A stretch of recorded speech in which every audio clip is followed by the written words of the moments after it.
When Glennis contacted me and asked me if I could prepare something for this, I sent her 2 presentations to choose which she liked. One was the best 100 slides, or best 100 photographs of UFOs of the 1990s, and the other one was something that I have never published anywhere before and hadn't released before, and really wasn't particularly interested in releasing it now, but that's the one that she chose. It's the story of an alleged sentry at level 4, or level 2 of area S-4 in Area 51. Now, I haven't had any trouble with interference in what I'm doing since the reticulum case that I was studying in Charleston, South Carolina, and also had it in the research in Switzerland on the case of the Palladian contact with Edward Meyer.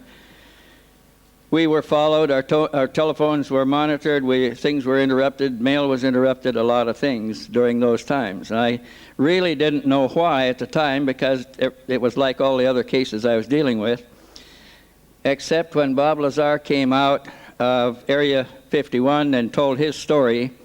It appears that the craft that he was doing the Beck engineering on was similar to the style of one of the ships in the Palladian case.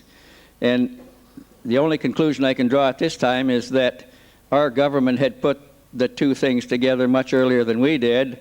They had the information, we did not until Lazar came out, and they thought we were in contact with the owners or manufacturers of that sport version that Bob Lazar said he was working on.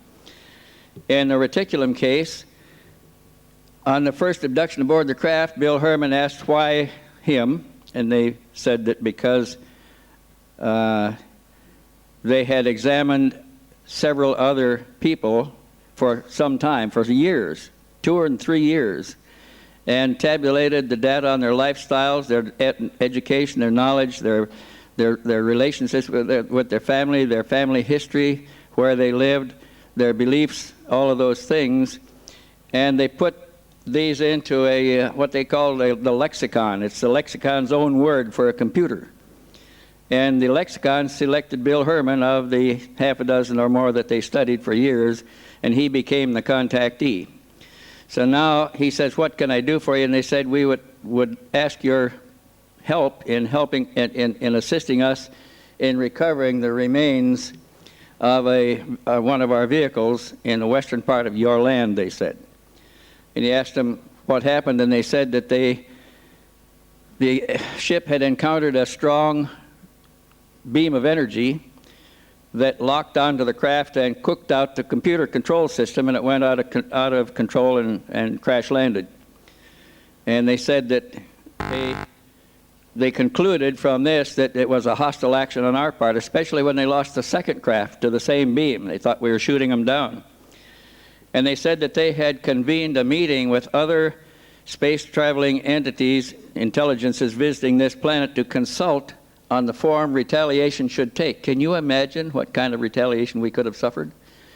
And while they were doing this, while they were consulting, they noticed that the weapon kept firing and kept going on. Then it would stop for days, then it would fire again for a period, then it would stop again, and they concluded that it was something else other than a weapon, and that their encounter with it was accidental. And it turned out in time we discovered that the Navy was experimenting with the development of our area search radar with a 200-mile radius that was many times powerful than the previously existing radars that had a vertical sweep beam and could lock on. It's the only one that we had at the time that could do it. And we believe that that was the cause of the several crashes in the western part of the United States. As a matter of fact, they all came down within that 200-mile radius. And while I was investigating the reticulum case, my mail was interrupted, my car was followed, my telephones were interrupted, I received death threats, Bill Herman received death threats, everybody involved did.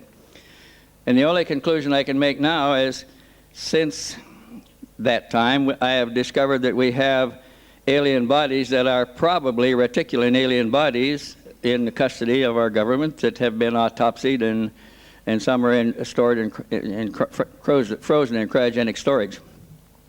So those 2 cases hit a delicate spot somehow, somewhere in the government interest in this thing, and I received death threats incident to both of them. After Glennis selected the event to be presented here today, I began to receive the death threats again. They're the form of anonymous telephone calls that say you've gone too far, you're not coming back alive. And they didn't carry out anything before, so they probably won't again. But let me go ahead and lay out the events as they developed. On the 22nd of October, 1991, one of the strangest and most exciting stories of my career in UFO research began to unfold.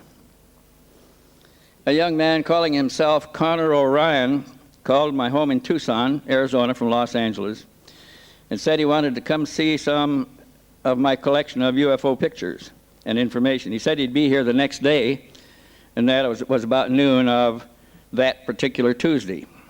About 1400, 2 hours later, I received another call from the same voice saying that he feared he may be in danger because when he went to the bank to draw out money for his trip, he was informed that his account was frozen. He tried his bank card in the automatic teller machine and it was returned unhonored by the machine. He went to another bank and tried to withdraw money on his Visa card and it was also dishonored. He tried his MasterCard, it was not honored. He had a Bank America card, he had a Diners Club card, he had an American Express card, tried them all and they were all dishonored. So his credit accounts had now been successfully blocked and he couldn't use anything to get any money. He said he suspected the worst, and he's got good reason to do so because we learned later that he was a member of Delta 6, which I will explain as we get to it. He went back and packed his bags and left his apartment because he's afraid now that something is going to happen to him. He doesn't want to be where they can find him and began moving around the city of Los Angeles. He called me again about 14:15, that's 2:15, to say that he had something for me and if I would get him a bus ticket so he could deliver it, he would bring it over. He said the next bus left his position at 1600, that's 4 o'clock in the afternoon. I raced to my nearest mailboxes outlet and wired him $100, which would cover the ticket to Tucson. And after that, I was tied up on my own telephone for a few minutes, and that line was interrupted by another call coming in, and it was the same voice again saying that the money was not at the Western Union and that time was running out. I assured him that I'd check on it immediately and for him to go back to Western Union in 15 minutes and try to pick it up again. And I called, and by the time I got through to Western Union, they told me that he had just picked it up, and they gave me a confirmation of his receipt of the money. The mail in Western Union Station was in the mall across the street from the bus station, and he made it back in time to get on the bus. But now he began to worry about what he was carrying. And on impulse, he decided not to carry it with him because he's being watched too close, apparently, but to ship it to me to hold for him instead when he got to Tucson. He made up a package in an automobile starter carton, a cardboard box he got out of the trash in the bus station, weighted it with rocks to disguise the contents, and packaged it and prepared it to express mail it registered and insured by bus service to me. This was taken to the mail section in the bus station and was shipped to me by a priority rate. The man arrived in Tucson at about 2:30 in the morning and called me, and I went down and picked him up at the bus station. He did not want to eat, but I was up and I wanted a cup of coffee, so we stopped at a Dunkin' Donuts and had a cup. And then we went back to my house and went to sleep. I put him down on the couch in my living room. My grandson was sleeping in a porch bed on the other side of that, and my bedroom was on the opposite side from him. He's right between us, sleeping there. The next morning, Wednesday morning, all seemed normal, and we went out for breakfast. The young visitor asked a lot of questions about UFOs and my research. He said he'd found out about me and my interest in a book on UFOs, among the very few on the subject, in the Las Vegas Downtown Public Library, and copied my name and address from it. I called to the Tucson telephone directory, gave him my telephone number. He said he was a U.S. Marine SEAL. SEAL is a special elite force trained in everything. They're trained in parachuting and in scuba diving and demolitions work, everything. a special degree that they trained to, and that he had been such since his enlistment some 9 years ago at San Diego. He was 29 years old, and for the last 9 months he had been assigned to Delta Force Team 6, a super elite cross-service activity that answered to neither of the service commands, but to a command line of its own that answered directly to the Joint Chiefs of Staff. This is all new to me. I'd never heard of anything like this before. He said he was, until 1 week ago, assigned to duty at S-4 in Area 51, the Area 51 facility of the Atomic Energy Commission in a reservation in Nevada. He said he was a sentry who lived in quarters at the facility and whose duty post was on level 2 of a 4-level complex. At least that's all he knew of, were 4 levels. He said there were no sentries below level 2, as all below that were electronically controlled, and he did not know what was down there. He said he had heard strange sounds when the elevator was open and people were coming out or going in. He didn't know what that meant. At level 2, they controlled access to the separate elevators that went down below, one elevator to level 3 and another to level 4. To use one of these elevators, it took a card, a thumbprint, and a matching retina scan of the right eye. Anyone who was not cleared by this process was immediately arrested. A bell would ring, and they would immediately arrest them and hold them for somebody to come down from level 1 and get them. The sentries worked continuous shifts of 4 hours on and 8 hours off, all day long, every day. They patrolled their area at attention and were prohibited from looking around or directly at anybody. They were not allowed to talk to each other or to anybody else. Socialization off duty was discouraged, and little conversation or discussion took place in the facility because there were monitors everywhere, making everyone pretty much of a loner there. Those men were given physical examinations. This was an annual type physical examination every 90 days, during which they were always hypnotized for 1 hour as a part of the physical. He didn't know what they did during that hour. Even their most secret thoughts were probed. These men were allowed 3 days of rest and recuperation leave in groups taken in Las Vegas once a month, and they had to go out in groups. Like nobody could go out alone. They were dropped at the Imperial Palace Hotel on Las Vegas Boulevard in the afternoon of the first day and were picked up at the same place about 4 o'clock in the afternoon of the third day to go back to their work facility. Rooms were provided in a special reserve section of the Imperial Palace Hotel maintained by the security service that they worked for. The men were searched on the way out of the secured S-4 facility and were searched again and given a polygraph test on the way back in. Now, this polygraph test was probably a PSR test more than anything else because they didn't wire them up. They asked them questions that were carefully recorded with good microphones, and they probably looked for stress through the psychological stress evaluation technique. On the last quarterly physical for our guest, he was told that he had Hodgkin's disease and would be given a medical discharge. He was also told that it was quite advanced and he had a short time to live. He was distraught at being kicked out of his choice service, a career that he liked, and which he loved and counted on as a career. He wanted to go all the way to his retirement in this service. He was frightened at the prospect of being ill and debilitated by a killing disease when he felt perfectly well and healthy. He'd always been very active. Connor had begun to take an interest in what was going on in his facility and began to look around at things. He saw 7 disc-shaped crafts stored there in level 2, where there were 9 bays, 2 of them unoccupied. 3 of those bays had craft that were all alike, exactly alike, and the remaining 4 craft in the other bays were different, all different from each other. He saw some of the craft occasionally taken up to level 1, and sometimes one or another would be taken outside when all satellite activity was known to be clear. The craft were kept on rolling platforms, and they were always moved on these same platforms from his level to level 1.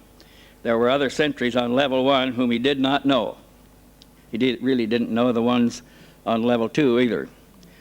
He saw at least two alien bodies pickled naked in a liquid and preserved standing erect in large transparent tube-like cases. A metal band around the waist held the bodies erect. The reason he knew there were more of these body containers, but they were in a line that ran away from his point when he patrolled, and he could only see the first two, and there were at least two more that he couldn't see what was inside, but he suspected the same. The eyes in one of the cadavers that he could look at seemed to be sunken back some, indicating long-term death for a long time.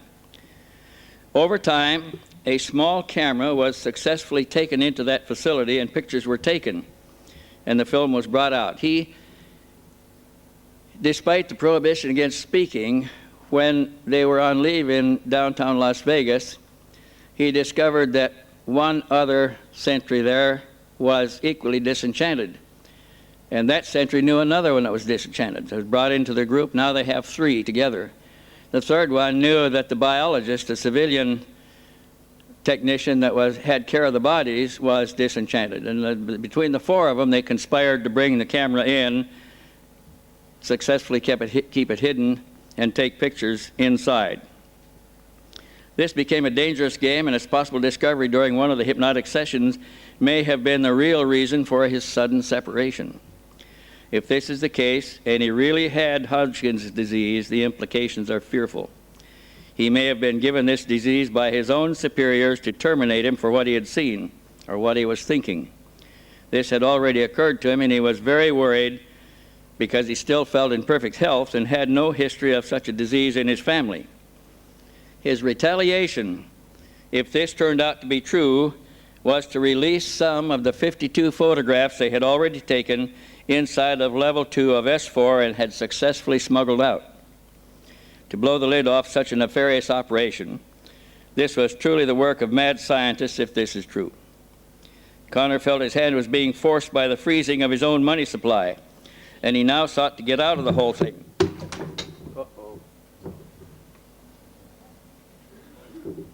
Can anybody put the batteries back in that for me? He sought to get out of the whole thing. He shipped his weapon, the set of 52 photographs, in a starter box only 20 minutes before he got on the bus to come to Tucson. Other sets were strategically stashed in case of an intercept of one or more of the packages. Actually, they had prepared 6 different sets and stashed them in 6 different locations. He had one of those he was bringing to my house.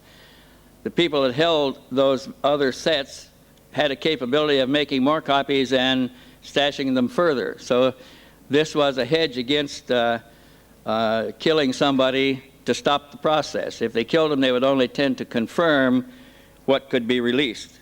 We think that was the only reason he wasn't killed in our hands. Now he was waiting anxiously for the box to arrive. The shipping clerk in Los Angeles having advised him that it would take 3 days to get to Tucson, and this would mean that it would arrive on Friday the 25th. Is the little device okay? Yeah, it's okay, is it? Can be used? Okay. But we'll put it on the table to keep it a little safer next.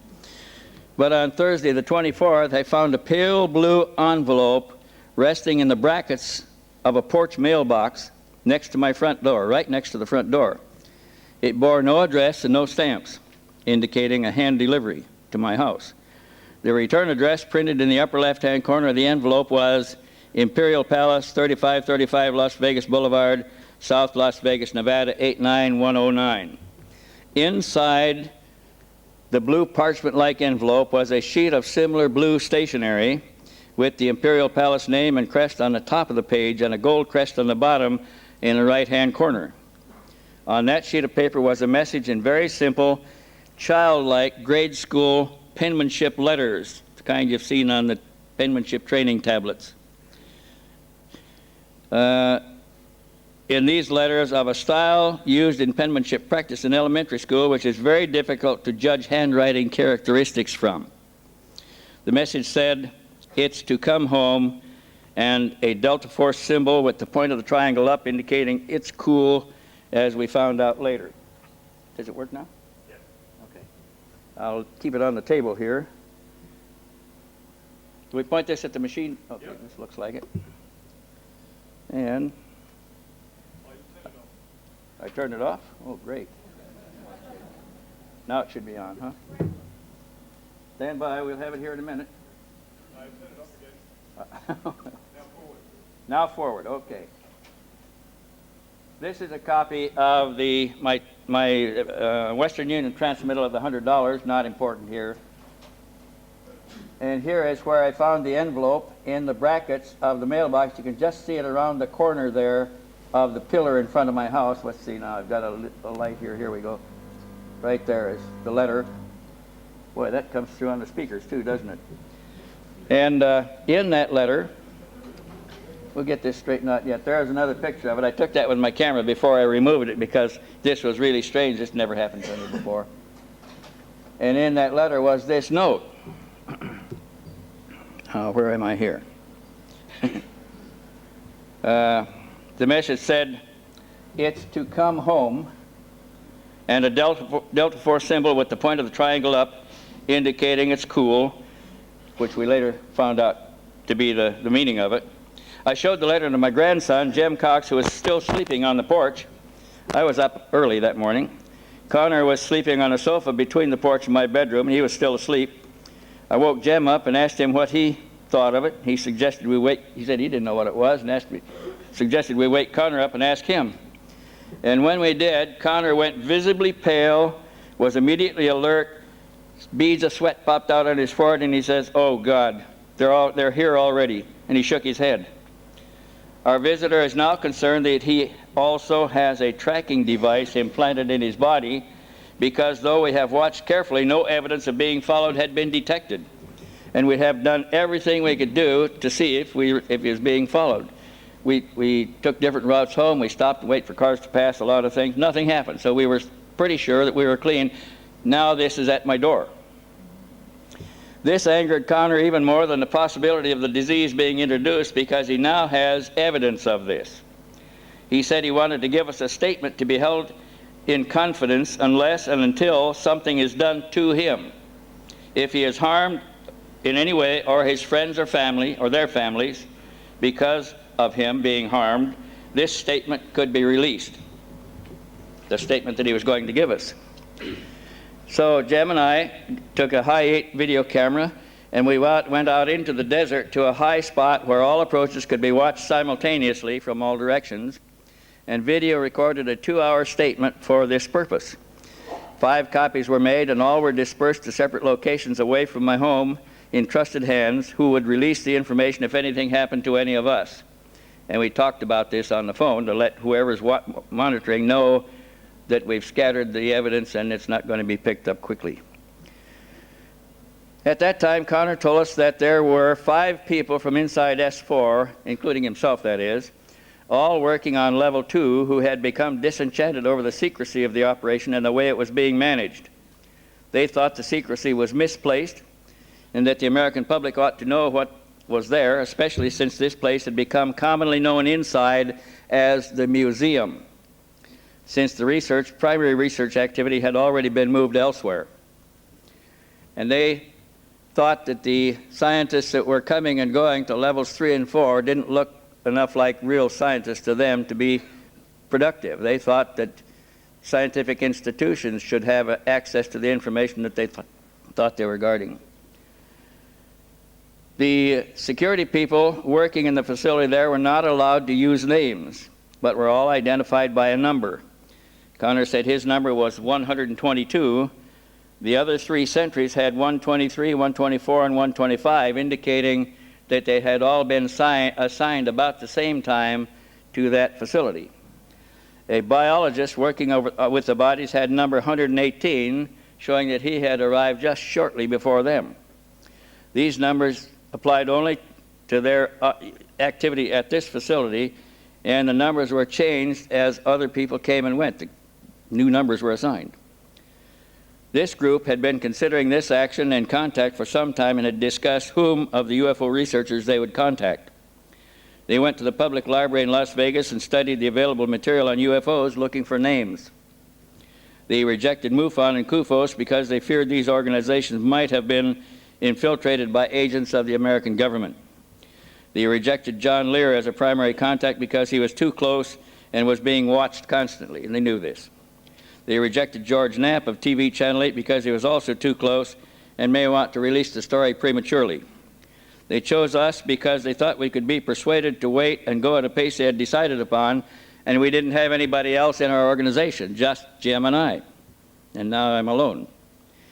Connor was leaving, and they had already taken a number of photographs and had stashed them successfully, and Connor would deliver one set to us to be held in confidence for a future date, and would arrange for a follow-on plan. Those still inside would take more pictures, try to get more documents out, trying to get documents with official headings on them discussing the craft and the bodies. The biologists would provide dissection reports, autopsies, and analyses of other alien bodies, together with photos of the bodies under dissection, of various bodies under dissection. This material was to be brought out periodically and made available to us through a special drop arrangement or arrangements, and we were given instructions for follow-up and were told how and where it would be done. This could all be published on a signal to raise the profile of the group in case any of them was harmed. They hoped that a public outcry would result and that this would save some of them from internal executions. Such an outcry could lead to lawsuits against the government, subpoenas of evidence, and finally bringing down the house of cards of security over these important matters affecting us all, our society and our world. Friday morning, we were anxiously waiting the delivery of the shipment to get the package, when at about 11:30 that morning, I went out to see if any mailbox flags were still up on my street to see if the mailman had come. And coming back to the door, I noticed another of those pale blue Imperial Palace envelopes stuck behind my house numbers. And this time, the message was on a 3x5 white card. Did it change? No? Same one. Well, let's see. Is that still the same? We're going forward. Now we got a new one, right? Okay. Oh, somebody else help me? Oh, thank you. That's another one, is it? This time the message was on a... It is? We got a slide stuck there. 1 second.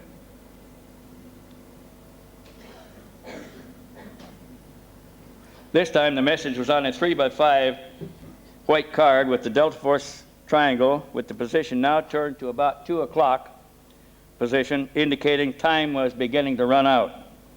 Then there was a circle with an envelope in it and a line drawn diagonally across the whole pictogram, indicating no shipment and possibly an intercept of the registered package in busmail. That's way ahead.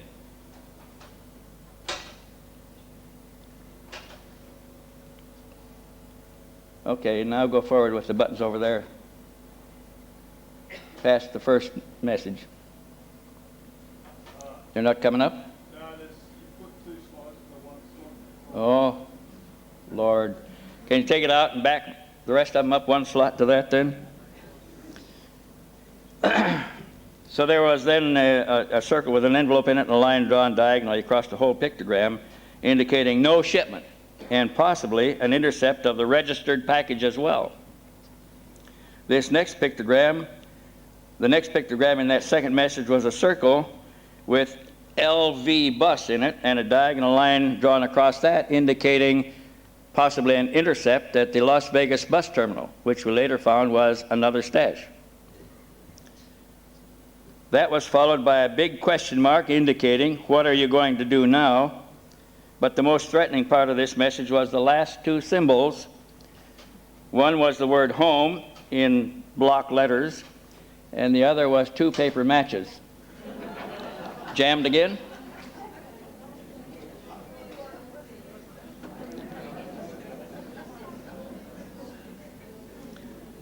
The last symbol in that message was 2 paper matches, indicating possible arson of the home. That arson threat was turned over to the county sheriff and the local fire department for file in case this threat was ever carried out. Now try to go forward 1 frame at a time.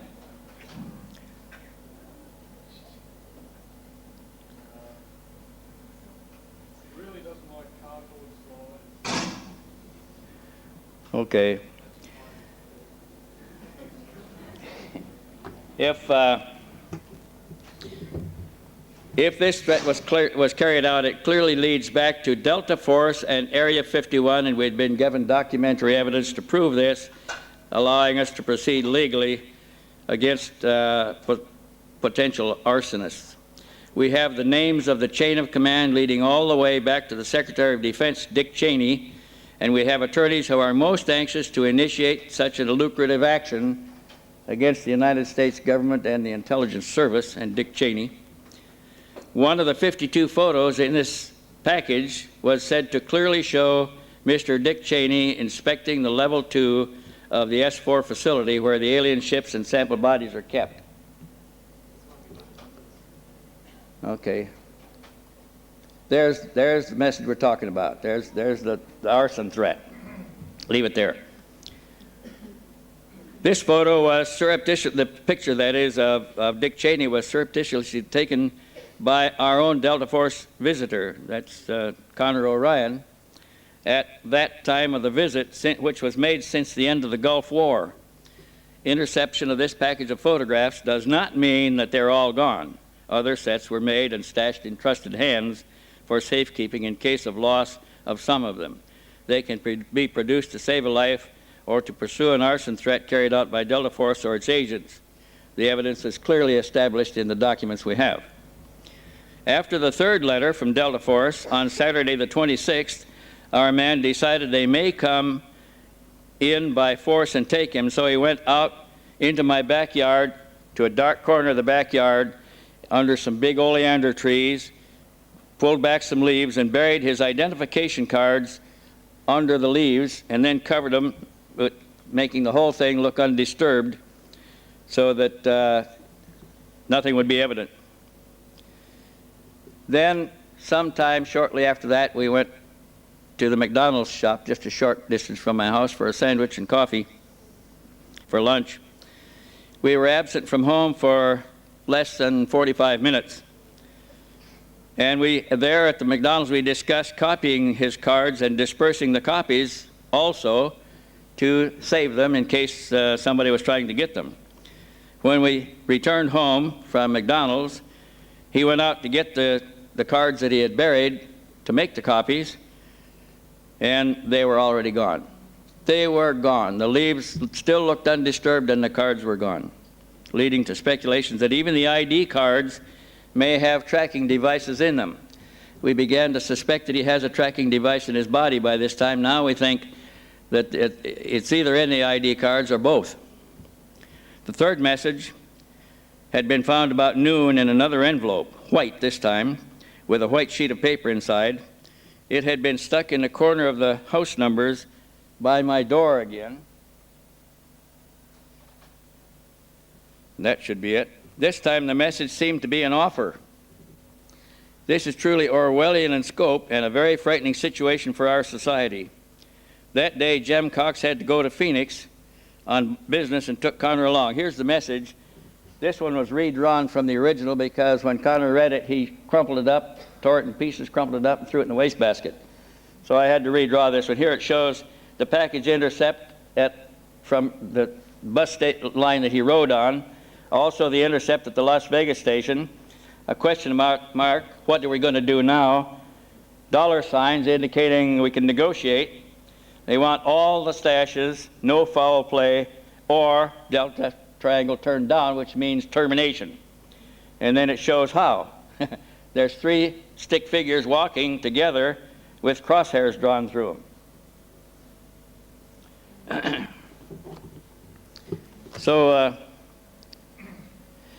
Jem had to go to Phoenix, and on business he took Connor along with him to see what would happen with a change of location.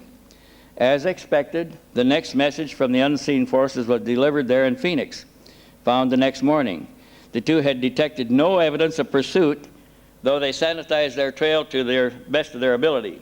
They drove very fast, over 100 miles an hour, very fast until no other car lights could be seen behind them, then pulled off the road behind some bushes and waited to see if any other cars came by. They did this several times and detected no evidence of pursuit. They had left Tucson late in the evening and got to Phoenix just before midnight. They talked with Jim Delatosa for about an hour and then went to bed in a room in an outbuilding provided by Jim in his facility there. About 2:30 early the next morning, Jim Cox was awakened by someone else in the room. He tried to open his eyes and tried to move, but he was completely paralyzed. Couldn't move anything.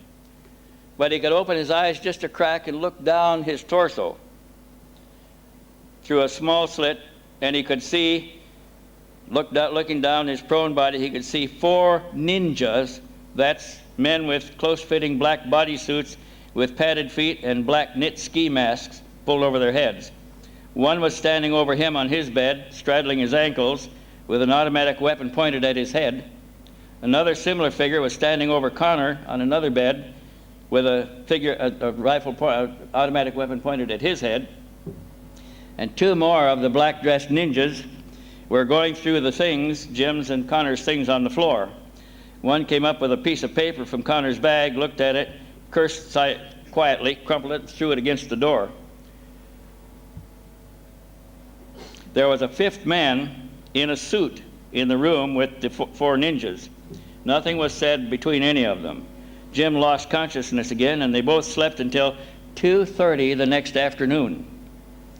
When they got up and went out to the car, there was another pictographic note in the Delta Force shorthand language showing the Delta Force triangle pointed back to the 12 o'clock position.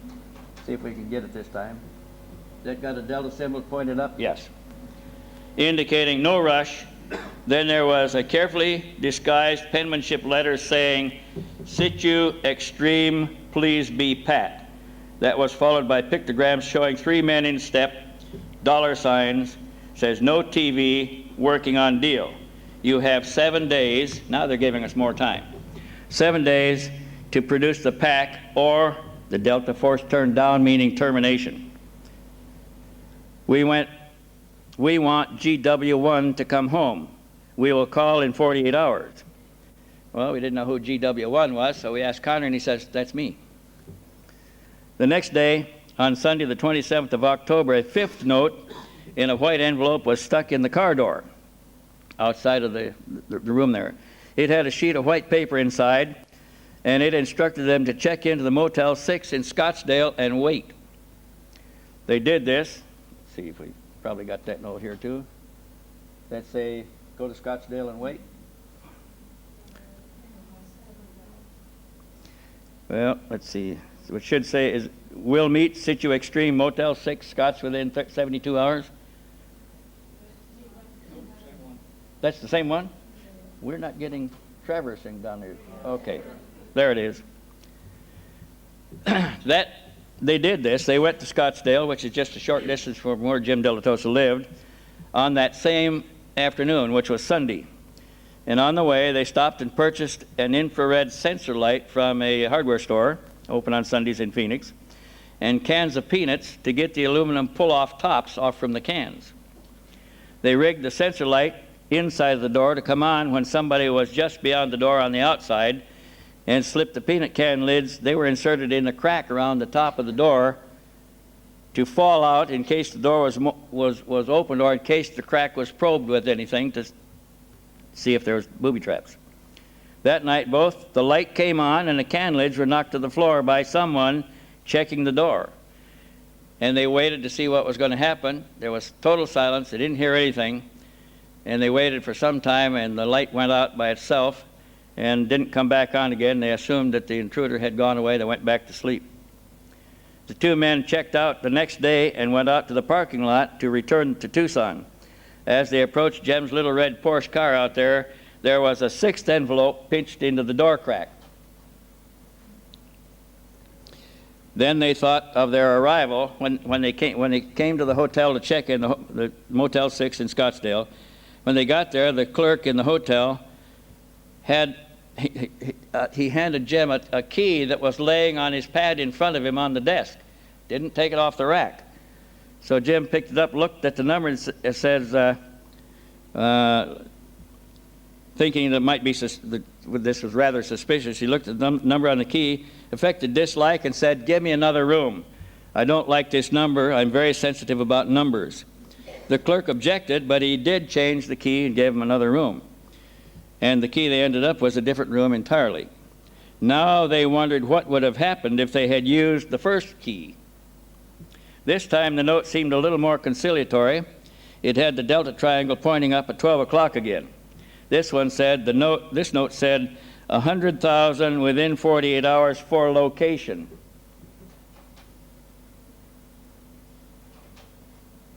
Is that it? Okay. No foul play, and the delta symbol turned down in case there was foul play, and again, the three-stick figures with a circle with crosshairs drawn through it. On Tuesday, the 29th of October, a seventh note was received again mentioning 100,000. Oh, I just said that. Okay.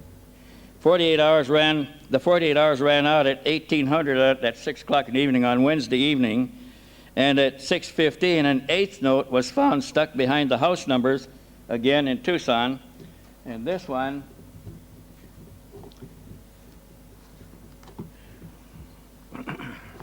said, "Please be Pat. Having problems with deal. Okay, we will be here tomorrow between 1300 and 1600. That's 1 and 4 o'clock in the afternoon. Be here," and the delta triangle turned up again. We waited all day Thursday from noon until after 6 o'clock with no further contact. Finally, Connor asked for my car to go make a phone call. He came back somewhat disturbed and said that he had been told that orders had been issued to terminate him. At that point, we decided to raise his profile so that such a termination might draw the interest of hundreds of UFO buffs anxious to check Area 51 and S-4 and anxious to expose some of what was going on.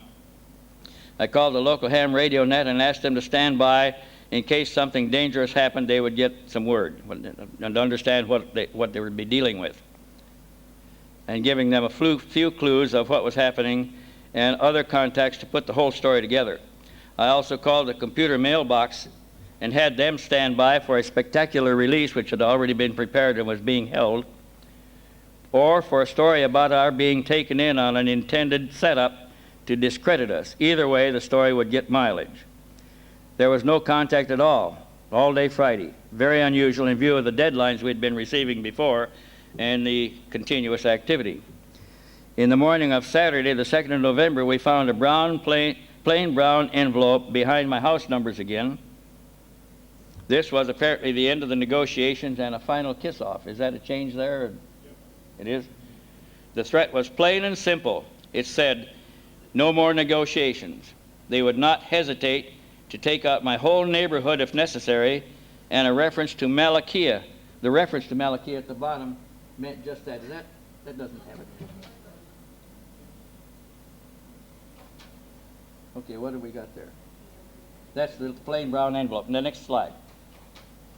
Okay, here's the note, and see the reference to a strange name, M-A-L-A-K-E there, K-I-A. So we asked Connor, what does Malakia mean? They said, referring to Malakia. He said that was a hit, a government hit, that killed many innocent women and children to get one man. And they're indicating that they wouldn't hesitate to take out my whole neighborhood if necessary if we didn't do the right thing. Sunday passed and still no contact was made. Connor was beginning to lose patience in view of the execution order issued against him. He borrowed my car again and went to call a friend from a payphone.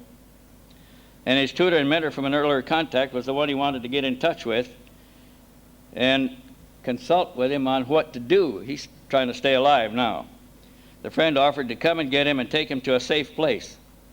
On Monday, the 4th of November, Connor decided to go get us another stash of evidence to be used in publishing the whole story, if that became necessary, to prevent the deaths of his several Confederates. He's afraid he can be taken out any time now, and it might happen. And he was now fairly certain that his Confederates had been discovered by whatever process they used to discover him, most likely the hour of hypnotic induction after the physical. He timed this call to coincide with the arrival of his rescuer in a private plane to take him to safety, or so he thought. And he asked to be dropped at the bus station, where he could mix with people and take a taxi to meet his mentor. His last words to us were that he would retrieve one of the stashed packages and put it in our hands before he left town. He would contact us with more instructions in a few hours. That was the last thing we saw of our mysterious visitor. Connor had given me a locker key that he said was for a locker in the Greyhound bus station, in the Greyhound bus terminal in downtown Las Vegas. He said that there was an envelope taped behind the door locking mechanism in the front of a locker there, fastened in place with duct tape, which I should remove as soon as possible, because when that was removed, another package would be put in its place. And if we didn't take it out, there would be no follow-on delivery by his friends inside S-4 if they were still able to do it. I went to flew to Las Vegas, called John Lear to go with me, and we went to the Las Vegas bus station with John Lear carrying a video camera to videotape me as I opened locker number 424, the key that I had and had been given by Connor. I also had a map of the location of that locker bank in the bus station, and the number of the locker in the bus station corresponding to the key that I was carrying. I found the correct bank of lockers, and the position of the locker number I was looking for should be there because the numbers in the bank on either side were correct, but that bank in the middle had been changed. The bank is about 4 lockers side by side and 4 or 5 or 6 tall, I don't remember how many, but there was about 5 of these banks of lockers, and the bank that I'm looking for has been replaced. The whole group of lockers had different numbers, and my number was not there. The locker numbers were in correct order otherwise on either side of this position, but one whole blank bank of lockers was now absent. The locker key I had looked exactly like all the other keys in the other lockers in that number series right there in the same terminal, but the locker I wanted by number was gone. I went to the locker manager in the terminal and explained my dilemma, telling him I'd left clothes in there a week ago and what happened to them, and he said that the lockers were a concession and that the concessionaire did occasionally change lockers for his own reasons, and that yes, some lockers had been changed last week. That ended my contact with this story, except that I had the 2-hour videotape interview with the mysterious Connor O'Ryan. My house was again searched several times, but that tape was never found because it was in fact in the hands of the Pima County Sheriff's Office, in the possession of Bob Dean, who was a deputy sheriff, locked in the sheriff's safe in a plain brown envelope as evidence, and nobody but Bob and I knew what it was. Bob's the only one who knew where it was. These are sketches of the craft he observed at level 2. And let me back up here a little bit to the first one. This one was a goldish silver color, and it stood on 3 legs.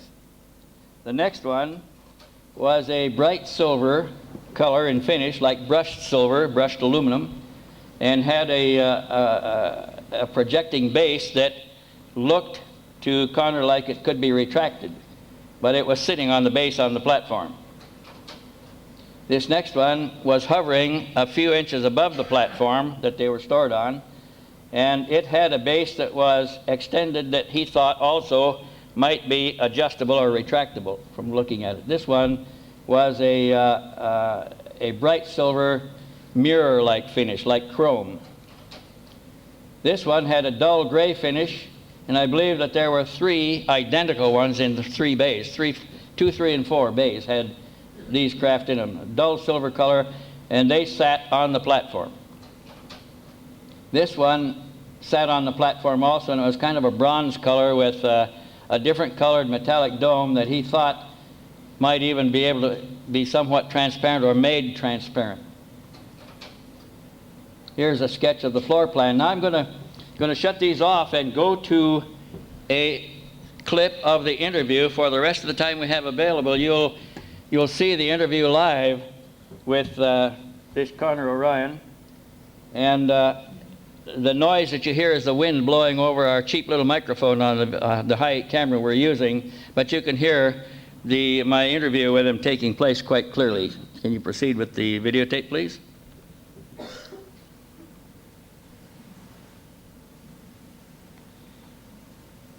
Connor. Why do I keep saying Shane? I don't know. Connor, I want to thank you for making contact with me. It was a surprise to suddenly hear from you a day ago, and to hear what you could tell us with respect to some things that we've been doing for a long, long time. And I want to welcome you to our family of researchers. As far as we're concerned, you're now one of us. You're an investigator and researcher, a brother investigator and researcher. And I'd like to ask you, Connor, if you can describe to me how you became, first of all, what's your background? Can you tell me something about your background? Okay, well, I joined the Navy in the early 80s. I went into the Naval SEAL program and became a SEAL. The original tape was in high 8 in color. I've been It's not attached to the transferring Special to Forces your standard here with the Special color, but you can still hear it and see it. Department of Naval Intelligence for approximately 8-9 years now. I've been on a number of covert operations, and just recently, well, about a year ago, I was assigned to a place in Nevada, which most people know as S-4, as a sentry, which all sentries there are Special Forces personnel from all 4 military branches. I've been there for 9 months. I was there for 9 months. I've recently been discharged for medically, which I'm still checking that out. While my tour of duty there, I was a sentry in the complex, which is an extremely sensitive complex, which they have discs there. I have positively identified 7 of them, and I've also identified 7 humanoid creatures with like grayish skin. I don't know if that's because of the being in the tubes and the solution that they're placed in right now. Right now I'm basically on the run there. I don't want to mention any names or colleagues. I don't know what basically my destiny holds for me at this moment. I know that this has to be said and brought out. And I've made contact here with Mr. Stevens because I feel has adequate connections to someday bring all this out in the open. You said that they had 7 discs there. You're talking about disc-shaped flying vehicles or something. Flying vehicles. All the vehicles are of extraterrestrial origin. They are not. When I first got there, it took me a good couple weeks before I could fully comprehend and realize this. I've always been an avid believer in life in the universe, that we're not the only ones, but this confirmed it for me in my own mind, and there are other people there that believe and feel that this should all be brought out too, but it has to be done slowly.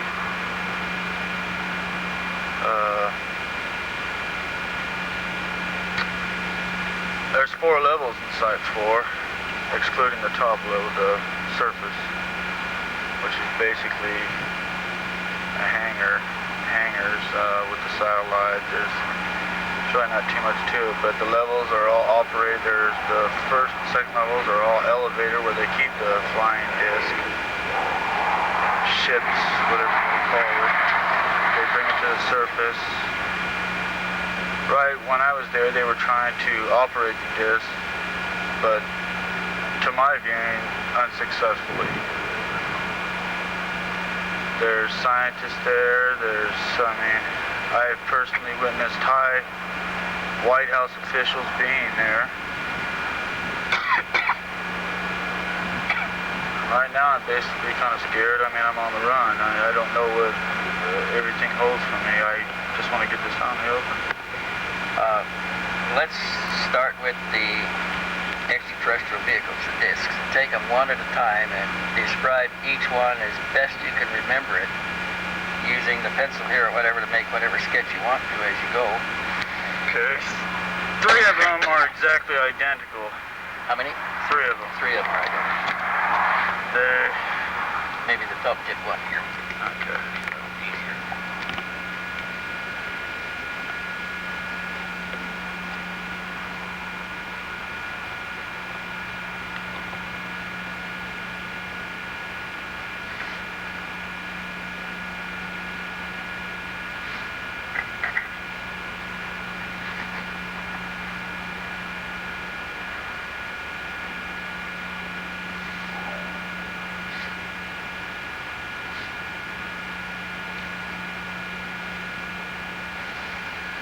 What's the rectangle you just sketched on the bottom? Is that what they sit on, or? This is like what they sit on now.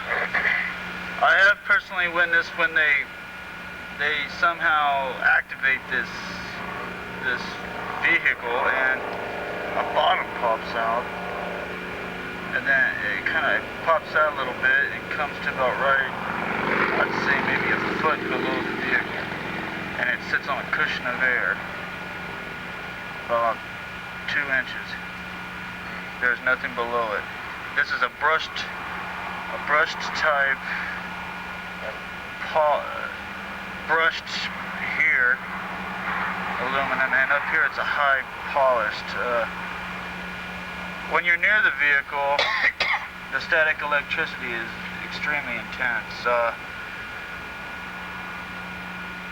When you put your face up to it, breathe up against it or anything, there's no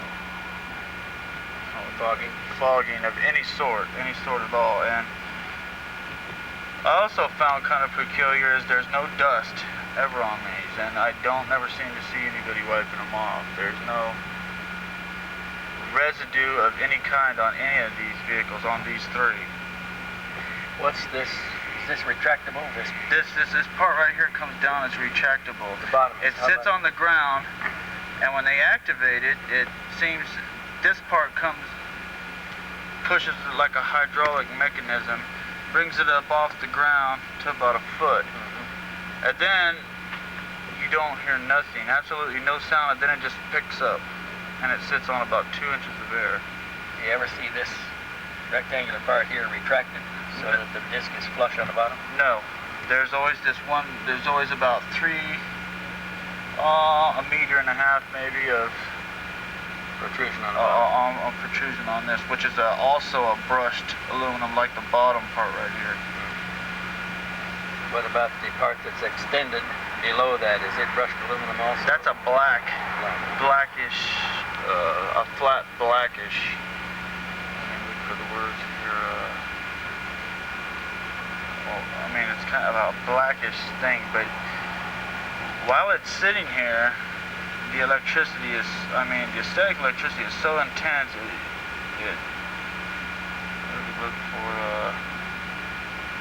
it expands.